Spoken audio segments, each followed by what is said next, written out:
नमस्ते। आज हम उस अदृश्य टेक्नोलॉजी की बात करेंगे जो हमारी वायरलेस दुनिया को पावर देती है। जी हाँ, ये हैं माइक्रोवेव लिंक्स। तो चलिए शुरू करते हैं और इसकी गहराइयों में उतरते हैं। तो सबसे पहले एक सवाल।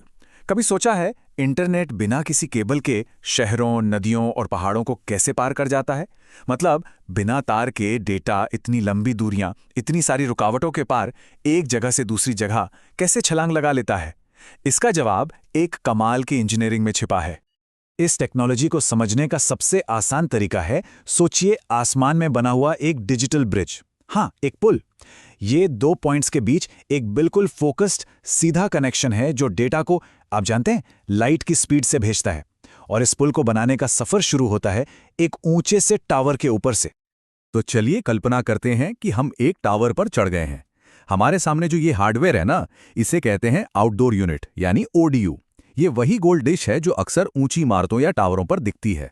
और यही है वो चीज जो असल में सिग्नल भेजती है और रिसीव करती है। कह सकते हैं कि ये हमारे डिजिटल ब्रिज का मसल है, उसकी असली ताकत। अब इसको ऐसे समझते हैं। मान लीजिए दो पहाड़ों के बीच एक गहरी घाटी है और हमें चिल्लाकर उस पार बात करनी है। तो फ्रीक्वेंसी, वो हुई हमारी आवाज की पिच।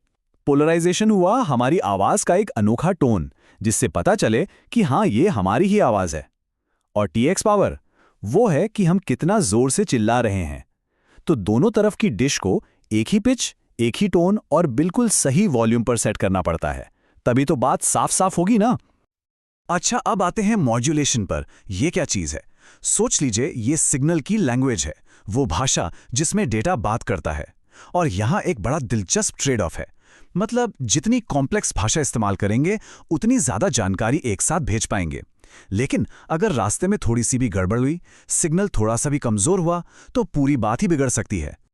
इसको ना एक सीढ़ी की तरह सोचिए। जब मौसम बिल्कुल साफ है, कोई शोर नहीं, तो हम सीढ़ी के सबसे ऊपर वाले डंडे पर हैं। यहां हम कॉम्प्लेक्स सेंटेंस यानी 256 QAM का इस्तेमाल कर सकते हैं और तेजी से ढेर सारा डेटा भेज सकते हैं। लेकिन जैसे ही तूफान आया, बारिश हुई, तो हमें नीचे उतरना पड़ेगा। सरल शब्दों यानी QPSK पर आना पड़ेगा, ताकि डेटा कम भले ही जाए, लेकिन जो भी जाए वो बिल्कुल सही सही पहुंचे। लेकिन ठहरिए, टावर पर लगी ये डिश, ये ऑडियो, ये तो सिर्फ मसल है, पावर है। इस पूरे सिस्टम का असली ब्रेन वो कहीं और है, एक सेफ कमरे के अंदर। तो यहां मसल और ब्रेन का फर्क बिल्कुल साफ है।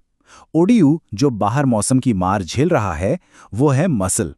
और आईडीयू जो आराम से अंदर रैक में बैठा है, वो है ब्रेन। सारे फैसले वही लेता है। बाहर चाहे तूफान हो या धूप, अंदर बैठा ये दिमाग ही सब कंट्रोल करता है। तो अब चलते हैं इस दिमाग के पास, यानी इंडो यूनिट, आईडीयू। यही वो जगह है जहां इस डिजिटल ब्रिज के सारे रूल्स एंड रेगुलेशंस सेट होते हैं। इसको मैनेज किया जाता है और इसे, आप जानते हैं, मेन नेटवर्क से जोड़ा जाता है। ये जो सॉफ्टवेयर सेटिंग्स है ना, ये असल में इस डिजिटल ब्रिज के ट्रैफिक रूल्स हैं। बिल्कुल वैसे ही जैसे एक ट्रैफिक पुलिस वाला तय करता है कि एम्बुलेंस को पहले निकलना है, वैसे ही आईडीयू ये तय करता है कि अच्छा, वीडियो कॉल का डेटा ज़्यादा ज़रूरी है, इसको पहले भेजो, और ईमेल के डेटा को थोड़ा बाद में। सब कुछ प्रायोरिटी पर चलता है। तो सब कुछ सेट हो चुका है। ओडीयू लग गया, आईडीयू कॉन्फ़िगर हो गया। अब आता है वो पल जिसे कहते हैं मोमेंट ऑफ ट्रूथ, जब इंजीनियर जांचता है कि जो ब्रिज बनाया है वो आखिर कितना मजबूत है और वैसा काम कर भी रहा है या नहीं जैसा सोचा था। सबसे पहली चीज, रिसीव सिग्नल लेवल या RSL। यहां वैल्यू है -42 dBm। अब ये एक बहुत ही अच्छा नंबर है। देखिए, dBm में नंबर जितना जीरो के पास होता है, सिग्नल उतना ही स्ट्रांग होता है। तो -42 एक कमजोर सिग्नल जैसे -80 से बहुत बेहतर है। इसका सीधा सा मतलब है कि घाटी के उस पार हमारी आवाज एकदम साफ और जोर से सुनाई दे रही है। अगला, सिग्नल टू नॉइज रेशियो, मतलब सिग्नल और शोर का रेशियो, 35 dB। इसका मतलब है कि हमारी आवाज बैकग्राउंड के शोर से, जैसे हवा की आवाज से, बहुत बहुत ज्यादा तेज है। मतलब जो जानकारी जा रही है उसमें कोई फालतू की मिलावट नहीं हो रही। और आखिर में बिट एरर रेट या BER। ये नंबर जितना छोटा हो उतना अच्छा। यहां ये लगभग 0 है। इसका मतलब है कि भेजे गए लाखों करोड़ों डेटा बिट्स में से शायद ही किसी एक में गलती हो। मतलब हमारी बातचीत ऑलमोस्ट 100% परफेक्ट है। और इन शानदार नंबर्स के साथ हम कह सकते हैं मिशन कामयाब हुआ। हमारा डिजिटल ब्रिज लाइव है, स्टेबल है और डेटा भेजने के लिए बिल्कुल तैयार है। लेकिन सवाल यह है कि आगे क्या क्या होता है जब मौसम बिगड़ता है? मान लीजिए अचानक तेज बारिश शुरू हो जाए, क्या ये ब्रिज टूट जाएगा? नहीं, बिल्कुल नहीं।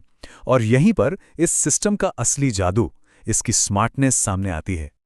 ये हैं इस लिंक के दो स्वचालित संरक्षक ATPC और ACM, यानी ऑटोमेटिक ट्रांसमिट पावर कंट्रोल और एडेप्टिव कोडिंग एंड मॉड्यूलेशन। इन्हें लिंक के स्मार्ट रिफ्लेक्स समझ लीजिए। जैसे ही मौसम खराब होता है, ATPC ऑटोमेटिकली आवाज की वॉल्यूम बढ़ा देता है और ACM भाषा को कॉम्प्लेक्स से सिंपल बना देता है, ताकि चाहे कुछ भी हो, कनेक्शन बना रहे, बातचीत चलती रहे। और ये टेबल, ये एक इंजीनियर का डायग्नोस्टिक टूल है, एकदम डॉक्टर की रिपोर्ट जैसा। अगर एक्टिव मॉड्यूलेशन गिरकर QPSK पर आ गया तो उन्हें पता चल जाता है कि लगता है तेज बारिश हो रही है। अगर RSL नॉर्मल से कम हो गया तो हो सकता है कि एंटीना थोड़ा सा अपनी जगह से हिल गया हो, और अगर BR बढ़ने लगा तो इसका मतलब है कि आसपास कोई और सिग्नल इंटरफेरेंस पैदा कर रहा है। देखा, हर प्रॉब्लम का सोल्यूशन इन्हीं नंबर्स में छिपा है। तो आज हमने देखा कि ये अदृश्य डिजिटल ब्रिज कैसे काम करते हैं। ये टेक्नोलॉजी जो हमारे मोबाइल फोन से लेकर इंटरनेट तक हर चीज को मुमकिन बनाती है। लेकिन ये पूरी बातचीत हमें एक बहुत बड़े सवाल पर लाकर खड़ा कर देती है। आज डेटा के लिए हमारी जो भूख है वो हर दिन बढ़ती जा रही है। तो क्या होगा जब ये डिजिटल ब्रिज पुराने पड़ जाएंगे? कम्युनिकेशन का भविष्य कैसा होगा? इसी सवाल का जवाब हमारी आने वाली कनेक्टेड दुनिया की कहानी लिखेगा।